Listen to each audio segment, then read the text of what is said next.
Hi, ಎಲ್ರಿಗೂ ನಮಸ್ತೆ. ಇದು ಒಂದು ಮುತ್ತಿನ ಕತೆ.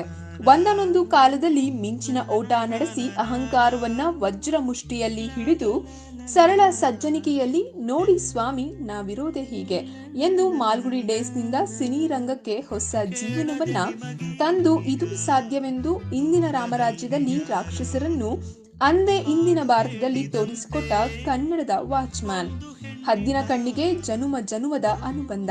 ತಾರಾ ದಿಗ್ಗಜರೊಂದಿಗೆ ಅಪೂರ್ವ ಸಂಗಮವಾಗಿ ಬೆಂಕಿ ಬಿರುಗಾಳಿಯಂತೆ ಜಯಬೇರಿಯ ಗೀತ ಹಾಡಿ ನಮ್ಮನ್ನು ಸಂತೋಷಕ್ಕೆ ಹಾಡಲು ಹೇಳಿದ ಅವರು ಸುಂದರಕಾಂಡದ ವನದ ಹುಲಿ ಹೆಬ್ಬುಲಿಯಂತೆ ಯಮನೊಂದಿಗೆ ಸೆಣಸಿದ ಗಂಡ ಬೇರುಂಡನಾದ ಸೀತಾರಾಮು ಯಮನ ಭರ್ಜರಿ ಬೇಟೆಗೆ ವಿಧಿಯ ಕಡೆ ನ್ಯಾಯ ಗೆದ್ದಿತು. ಮಧುಚಂದ್ರನ ಆವೇಶಕ್ಕೆ ದೇವರ ಮೂಗನು ಸೇಡುವಿನಿಂದ ಕನ್ನಡದ ಕುಲಪುತ್ರನ ಆಟ ಆಕ್ಸಿಡೆಂಟ್ನಲ್ಲಿ ಅಂತ್ಯವಾಯಿತು. ಇಂಥ ಆರದ ಗಾಯಕ್ಕೆ ನಮಗೆ ನ್ಯಾಯ ಎಲ್ಲಿದೆ? ಬಲೆ ಚತುರನ ಶತ ಕನಸು ನಿಗೂಢ ರಹಸ್ಯವಾಗಿ ಉಳಿದೇ ಬಿಟ್ಟಿದೆ.